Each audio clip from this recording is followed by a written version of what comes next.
ರಮೇಶ್ ಬಾಬು ಅವರ ಪ್ರತಿಕ್ರಿಯೆ ತೆಗೆದುಕೊಳ್ತಾ ಇದ್ದೀನಿ. ರಮೇಶ್ ಬಾಬು ಅವರೇ, ನನ್ನ ಆರಂಭಿಕ ಪ್ರಶ್ನೆ ಆದದ್ದು ಸಂವಿಧಾನ ರಚನೆಯ ಸಂದರ್ಭದಲ್ಲಿ ಮುಸ್ಲಿಂ ಮೀಸಲಾತಿಯ ಪ್ರಸ್ತಾಪ ಇತ್ತು.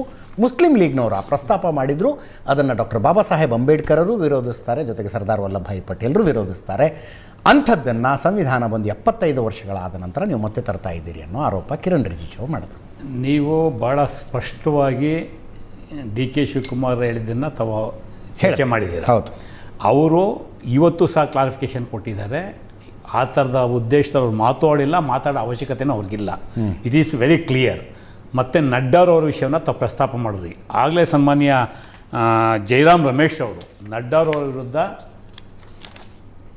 ಪ್ರಿವಿಲೇಜ್ ಮೋಷನ್ನ ಮೂವ್ ಮಾಡಿದ್ದಾರೆ ಇವತ್ತು. Okay okay. So it is the false statement claiming by the BJP. ಅವರು ಡಿ ಕೆ ಶಿವಕುಮಾರ್ ಅವರು ಏನು ಮಾತಾಡೋರು ಎನ್ನೋದು ಅವರು ಕ್ಲಾರಿಟಿ ಕೊಟ್ಟಿದ್ದಾರೆ. ಈವನ್ ಅದರ್ವೈಸ್ ನಾನು ಅದನ್ನೇ ನಿಮಗೆ ಭಾಳ ಸ್ಪಷ್ಟವಾಗಿ ಹೇಳಿದಂಥದ್ದು, ಹಿಂದೆ ಡಿ ಕೆ ಸುರೇಶ್ ಅವರು ರಾಜ್ಯಕ್ಕೆ ಅನ್ಯಾಯ ಆಗ್ತಿದೆ ಅಂತ ಹೇಳಿದಂಥ ಸಂದರ್ಭದಲ್ಲೂ ಸಹ ಸುರೇಶ್ ಅವರು ದೇಶ ನನ್ನ ಪ್ರಶ್ನೆಗೆ ಬರ್ತಾನೆ ಇಲ್ಲ ಸರ್. ನಿಮ್ಮ ಪ್ರಶ್ನೆಗೆ ಬರ್ತೀನಿ, ದಯಮಾಡಿ ಸರ್. ಹಂಗಾಗಲ್ಲ, ಜನಕ್ಕೆ ಅರ್ಥ ಆಗಬೇಕು. ಅಲ್ಲಲ್ಲ, ನಾನು ಡಿಬೇಟ್ನ ಆರಂಭದಲ್ಲೇ ಮೊದಲನೇ ಪ್ರಶ್ನೆನೇ ತಮಗೆ ಕೇಳಿದೆ. ಹಿಡನ್ ಅಜೆಂಡಾ ಏನಿದೆ ಅದು ಅರ್ಥ ಆಗ್ಬೇಕು ಜನಕ್ಕೆ. ದಯಮಾಡಿ ಡಿ ಕೆ ಸುರೇಶ್ ಅವರು ರಾಜ್ಯಕ್ಕೆ ಅನ್ಯಾಯ ಆಗ್ತಾ ಇದೆ ಅಂತ ಧ್ವನಿ ಎತ್ತದಾಗಲೂ ಸಹ ದೇಶವನ್ನು ವಿಭಾಗ ಮಾಡೋದಕ್ಕೆ ಕರ್ನಾಟಕ ಸಪ್ರೇಟ್ ಮಾಡ್ತೀನಿ ಅಂತ ಸ್ಟೇಟ್ಮೆಂಟ್ ಕೊಟ್ಬಿಟ್ರು ಅಂತ ಹೇಳಿದ್ರು. ಇವತ್ತು ಸಹ ಡಿ ಕೆ ಶಿವಕುಮಾರ್ ನಾನು ಭಾಳ ಸ್ಪಷ್ಟವಾಗಿ ಹೇಳ್ತಾ ಇದ್ದೀನಿ, ಈ has not made that kind of statement. ನೀವೇನು ಅಂಬೇಡ್ಕರ್ ಅವ್ರ ವಿಷಯ ಪ್ರಸ್ತಾಪ ಮಾಡಿದ್ರಿ, not only Ambedkar, including Mahatma Gandhi, including Nehru, Sardar Patel, ಎಲ್ಲರೂ ಸಹ ಇದು ಧರ್ಮಾಧಾರಿತ ರಾಷ್ಟ್ರ ಆಗೋದಕ್ಕೆ ಅವಕಾಶ ಇಲ್ಲ, ಸೆಕ್ಯುಲರ್ ರಾಷ್ಟ್ರ ಆಗೇ ಇರಬೇಕಂತೇಳಿ ಮುಸ್ಲಿಂ ಲೀಗು ಮತ್ತು RSS ಎರಡನ್ನ ಆಚೆ ಇಟ್ಟು ಮಾಡೋಂಥದ್ದು ಇದು ಕೆಲಸ. ಆವತ್ತು ಮುಸ್ಲಿಂ ಲೀಗ್ನವರು ಅವ್ರು ಸಪ್ರೇಟ್ ಪಾಕಿಸ್ತಾನ ತೊಗೊಂಡೋದ್ರು. ಆವತ್ತಿನ Muslim league Jinnah Muslim league, ಅದಾದಮೇಲೆ RSSನವರು ಇದು ಹಿಂದೂ ರಾಷ್ಟ್ರ ಆಗಬೇಕು, ತ್ರಿವರ್ಣ ಧ್ವಜಕ್ಕೆ ಬದಲಾಗಿ ಭಗವದ್ ಧ್ವಜ ಬರಬೇಕು ಅಂತ ಅಂದಾಗ ವಿರೋಧ ಮಾಡಿದಂಥವ್ರು ಸನ್ಮಾನ್ಯ ಅಂಬೇಡ್ಕರ್ ಅವರ ನಾಯಕತ್ವದಲ್ಲಿ, ಇನ್ಕ್ಲೂಡಿಂಗ್ ಮಹಾತ್ಮ ಗಾಂಧಿ, ಅದನ್ನ ವಿರೋಧ ಮಾಡಿ ಇದನ್ನು ಸೆಕ್ಯುಲರ್ ರಾಷ್ಟ್ರ ಅಂತೇಳಿ ಡಿಕ್ಲೇರ್ ಮಾಡಿದ್ರು. ಅದು ನಮ್ಮ ಪಾರ್ಟಿ ಐಡಿಯಾಲಜಿ. ಆವತ್ತೂ ಅಷ್ಟೇ, ಇವತ್ತು ಅಷ್ಟೇ, ನಾಳೆನೂ ಅಷ್ಟೇ. ಸರ್, ನನ್ನ ಪ್ರಶ್ನೆ ಇದ್ದದ್ದು ಸಂವಿಧಾನದಲ್ಲಿ ಮುಸ್ಲಿಂ ಮೀಸಲಾತಿಯ ಪ್ರಸ್ತಾಪ ಮುಸ್ಲಿಂ ಲೀಗಿಂದ ಬಂದಾಗ ಬಾಬಾ ಸಾಹೇಬ್ ಅಂಬೇಡ್ಕರ್ ಅದನ್ನು ವಿರೋಧಿಸಿದ್ದರು, ಸರ್ದಾರ್ ವಲ್ಲಭಭಾಯಿ ಪಟೇಲರು ವಿರೋಧಿಸಿದ್ರು. 75 ವರ್ಷ ಆದ್ಮೇಲೆ ನೀವು ಅದನ್ನು ತರದು ಕೊಟ್ಟಿದ್ದೀರಿ. ಇದು ಕಿರಣ್ ರಿಜಿಜು ಅವರು ರಾಜ್ಯಸಭೆಯಲ್ಲಿ ಹೇಳಿದ ಮಾತು ಸರ್. ಅದಕ್ಕೆ ಪ್ರತಿಕ್ರಿಯೆ ಕೇಳ್ತಾ ಇದ್ದೀನಿ ನಾನು. ಕಿರಣ್ ರಿಜಿಜು ಅವರು ದಾರಿ ತಪ್ಪಿಸೋ ಕೆಲಸ ಮಾಡ್ತಾ ಇದ್ದಾರೆ. 1932 ಪೂನಾ ಆಕ್ಟ್ ಏನು, ಅಲ್ಲಿ ನಮಗೂ ಅಂಬೇಡ್ಕರ್ಗೂ ಸಂಘರ್ಷ ಆಯ್ತಲ್ಲ, ಗೊತ್ತಲ್ಲ ಅದು ನಿಮಗೆ? ಹೌದು. So it is the fact. ನೀವು ಅವತ್ತಿಂದ ಇವತ್ತಿನವರೆಗೂ ಕಾಂಗ್ರೆಸ್ ಪಾರ್ಟಿಗೆ ಒಂದೇ ಸಿದ್ಧಾಂತ. BJPಯವರು, ಕಿರಣ್ ರಿಜಿಜುರವರ ಮದರ್ ಪಾರ್ಟಿ ಏನಿದೆ ಸಂಘ ಪರಿವಾರ, ಅವರು ಈ ದೇಶದ ಸಂವಿಧಾನ ಬದಲಾವಣೆ ಆಗಬೇಕು, ಈ ದೇಶಕ್ಕೆ ಹಿಂದೂ ರಾಷ್ಟ್ರ ಅಂತ ಪ್ರಶ್ನೆಗೆ ಬರ್ತಾರೆ. ಪ್ರಶ್ನೆಗೆ ಬರ್ತದೆ ಸರ್. ನಿಮ್ಮ ಪ್ರಶ್ನೆನೇ ಅದು ಸರ್. ಸರ್ದಾರ್ ವಲ್ಲಭಭಾಯಿ ಪಟೇಲರು ಧರ್ಮಾಧಾರಿತ ಮೀಸಲಾತಿಯನ್ನು ವಿರೋಧಿಸಿದ್ರು, ವಿರೋಧಿಸೋದಿಲ್ವೋ? ನೋ, ಧರ್ಮಾಧಾರಿತ ಮೀಸಲಾತಿಯನ್ನು ವಿರೋಧಿಸಿದ್ದಾರೆ, ನಾನು ಇಲ್ಲ ಅಂತ ಹೇಳ್ತಾ ಇಲ್ಲ. ಇದು ಧರ್ಮಾಧಾರಿತ ಮೀಸಲಾತಿ ಹೌದು ಅಲ್ಲ? ಎಲ್ಲಿ ಹೇಳಿದ್ದಾರೆ? ಅದನ್ನೇ ನಿಮ್ಗೆ ಹೇಳ್ತಿರೋದು. ನೀವು ಕಲ್ಪನೆ ಮಾಡ್ಕೊಂಡು ಮಾತಾಡಬೇಡಿ. ಡಿ ಕೆ ಶಿವಕುಮಾರ್ ಅವರೇ ಸ್ಪಷ್ಟನೆ ಕೊಟ್ಟಿದ್ದಾರೆ, ನಾನು ಆ ರೀತಿ ಹೇಳಿಲ್ಲ ಅಂತ ಹೇಳಿ. ಅದೇಳ್ಮೇಲೆ ಇಲ್ಲ, ಕೊಟ್ಟಿರುವುದು ಧರ್ಮಾಧಾರಿತ ಮೀಸಲಾತಿ ಹೌದು ಅಲ್ಲವೋ? ಧರ್ಮಾಧಾರಿತ ಮುಸ್ಲಿಮರಿಗೆ ಮೀಸಲಾತಿ 4% ಅನ್ನೋದು ಧರ್ಮಾಧಾರಿತ ಹೌದು ಅಲ್ವೋ? ನೋಡಿ ಸರ್, ಅಜಿತ್, ಅದರಲ್ಲಿ ಒಂದು ರೆಕ್ಟಿಫಿಕೇಶನ್, ಮುಸ್ಲಿಮ್ಸ್ ಅಂತ ಹೇಳುವ ರಿಸರ್ವೇಶನ್ ಮೈನಾರಿಟೀಸ್ ಅಂತ ಹೇಳ್ತಾರೆ. ಇಲ್ಲ, ಮುಸ್ಲಿಂ ಕ್ಯಾಟಗರಿ 2B ನೋಟಿಫಿಕೇಶನ್ ಈ ದೇಶದಲ್ಲಿ ಮೈನಾರಿಟಿ ಬೇರೆ ಇದ್ದಾರೆ, ಅವ್ರಿಗೆ ಅಪ್ಲೈ ಆಗೋದಿಲ್ಲ. ಜೈನರಿಗೆ, ಬೌದ್ಧರಿಗೆ, ಪಾರ್ಸಿಗಳಿಗೆ ಅಪ್ಲೈ ಆಗೋದಿಲ್ಲ. ಬರೀ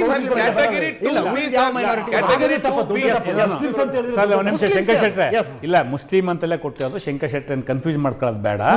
ನೀವು ಇಲ್ಲಿ ಮುಸ್ಲಿಂ ಮೈನಾರಿಟಿ ಅಂತೆಲ್ಲ ಮಾಡಿರ್ತಕ್ಕಂಥದ್ದು ಪ್ರವರ್ಗ ಮಾಡಿದ್ದಾರೆ.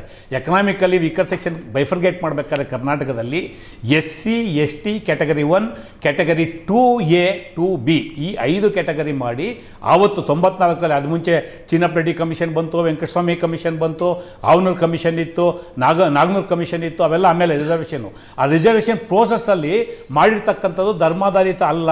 ಕ್ಯಾಟಗರಿ ಪ್ರವರ್ಗ 2B ನಲ್ಲಿ ಮುಸಲ್ಮಾನರಿಗೆ ಮುಸ್ಲಿಂ ಅನ್ನೋದು ಇಸ್ಲಾಂ ಅನ್ನುವಂಥದ್ದು ಒಂದು ಧರ್ಮವಾ ಜಾತಿಯ ಸರ್? ಇಸ್ಲಾಂ ಧರ್ಮ ಸರ್.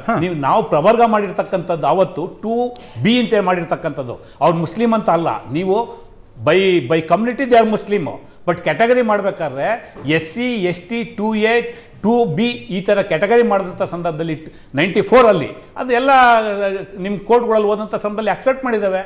ಇವತ್ತು ಹೊಸ ಪ್ರಶ್ನೆ ಬರೋದಿಲ್ಲ. ನೀವು ಧರ್ಮಾಧಾರಿತವಾಗಿ ಅವ್ರು ರಿಸರ್ವೇಷನ್ ಕೊಟ್ಟಿರೋದಲ್ಲ, ಅದು ಪ್ರವರ್ಗದ ಮೇಲೆ ಕೊಟ್ಟಿರ್ತಕ್ಕಂಥದ್ದು 2B 4%. ಅದನ್ನೇ ಹೇಳಿದ್ದು ನನ್ನ ಸ್ನೇಹಿತರು ಪಾಪ ಭಾಳ ಪಾಲಿಸ್ಟೆಡ್ ಆಗಿ ಅಫಿಡವಿಟ್ ಹಾಕಿದ್ದು ಪ್ರೆಷರ್ಗೆ ಹಾಕ್ಬಿಟ್ಟು ಅದೇನು ಎಕ್ಸ್ಟೆನ್ಷನ್ ಐ ಎ ಎಕ್ಸ್ಟೆನ್ಷನ್ಗೆ ಹಾಕ್ಬಿಟ್ಟು no, it is the fact. ಬೊಮ್ಮಾಯಿರವರ ಸರ್ಕಾರ ಸುಪ್ರೀಂ ಕೋರ್ಟಲ್ಲಿ ಬದಲಾವಣೆ ಮಾಡೋದಿಲ್ಲ ಅಂತೇಳಿ ಪ್ರಮಾಣ ಪತ್ರವನ್ನು ಸಲ್ಲಿಕೆ ಮಾಡಿದ್ದಾರೆ. ಇವತ್ತು ಅವ್ರು ಬೇರೆ ಬೇರೆ ಮುಂದಿನ ಹಿಯರಿಂಗ್ ತನಕ ಅಂತಾನ ಅಥವಾ ಯಾವತ್ತೂ ಬದಲಾವಣೆ ಮಾಡೋದಿಲ್ಲ? ಮುಂದಿನ ಹಿಯರಿಂಗ್ ಮತ್ತೆ ಇವತ್ತಿನವರೆಗೂ ಅದೇ ಜಾರಿಯಲ್ಲಿ ಇದೆಯಲ್ಲ ಕರ್ನಾಟಕ ಹಿಯರಿಂಗ್ ಆಗಬೇಕಲ್ಲ ಸರ್? ನೋ ಅಲ್ಲ sir, case is pending before the supreme court. Even today 2B is existence. ಹೌದು, ಅದರ್ಥ ಏನು? ಸ್ಟೇಟಸ್ ಕೋ ಇದೆ ಅಂತ. ಸ್ಟೇಟಸ್ ಕೋ ಅಲ್ಲ, ಇದನ್ನ ಡಿಸ್ಟರ್ಬ್ ಮಾಡೋದಿಲ್ಲ ಅಂತ ಇವರು ಅಫಿಡವಿಟ್ ಹಾಕಿರೋಂಥದ್ದು ಸುಪ್ರೀಂ ಕೋರ್ಟ್ ಅಲ್ಲಿ. ಇವತ್ತು ಮತ್ತೇನು ಕಂಟಿನ್ಯೂ ಆಗ್ತಾ ಇದೆ? ಅದು ಧರ್ಮಾಧಾರಿತ ಅಲ್ಲ, ಪ್ರವರ್ಗದಲ್ಲಿ ಕೊಟ್ಟಿರ್ತಕ್ಕಂಥದ್ದು. ನೀವೇ ಹೇಳಿದ್ರಿ ಬಿಗಿನಿಂಗ್ ಅಲ್ಲಿ ಪ್ರಾಸ್ತಾವಿಕವಾಗಿ ಮಾತಾಡಬೇಕಾದ್ರೆ, ಎಕನಾಮಿಕಲಿ ವೀಕರ್ ಸೆಕ್ಷನ್ ಅಂದರೆ ವಾಟ್ ಎವರ್ ಸೋಷಿಯಲಿ ಯಾರ್ಯಾರು ಆರ್ಥಿಕವಾಗಿ ಹಿಂದುಳಿದಿದ್ದಾರೆ ಅವ್ರಿಗೆ ರಿಸರ್ವೇಷನ್ ಕೊಡೋದಕ್ಕೆ ಕಾನೂನಲ್ಲಿ ಅವಕಾಶ ಇದೆ, ಅದ್ರ ಪ್ರಕಾರ ಮಾಡಿದ್ದಾರೆ. ಇವತ್ತು ಇವರು ಅದನ್ನ ಸಮಯ ಮುಗಿದಿದೆ, ಮುಂದುವರ್ಸೋಣ. ಇವತ್ತಿಗೆ ಮುಗಿಯಲ್ಲ. ಬಾಬಾ ಸಾಹೇಬ್ ಅಂಬೇಡ್ಕರ್ ಅವ್ರು ಒಂದ್ ಕಡೆ ಹೇಳ್ತಾರೆ, ಅಜಿತ್, ಈ ಪ್ರಗತಿಯ ಸಂವಿಧಾನದ ತೇರನ್ನ ಇಷ್ಟ ದಿವಸ ಎಳ್ಕೊಂಡ್ ಬಂದಿದ್ದೀವಿ, ಸಾಧ್ಯ ಆದ್ರೆ ಮುಂದಕ್ಕೆ ತಳ್ಳಿ ಹಿಂದಕ್ಕೆ ತಳ್ಳೋ ಕೆಲಸ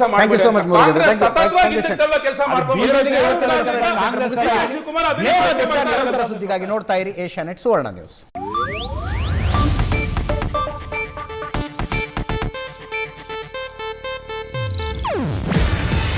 ಇದು ಏಷ್ಯಾನೆಟ್ ನ್ಯೂಸ್ ನೆಟ್ವರ್ಕ್ ಪ್ರಸ್ತುತಿ. ನೀವು ನೋಡ್ತಿದ್ದೀರಾ ಏಷ್ಯಾನೆಟ್ ಸುವರ್ಣ ನ್ಯೂಸ್.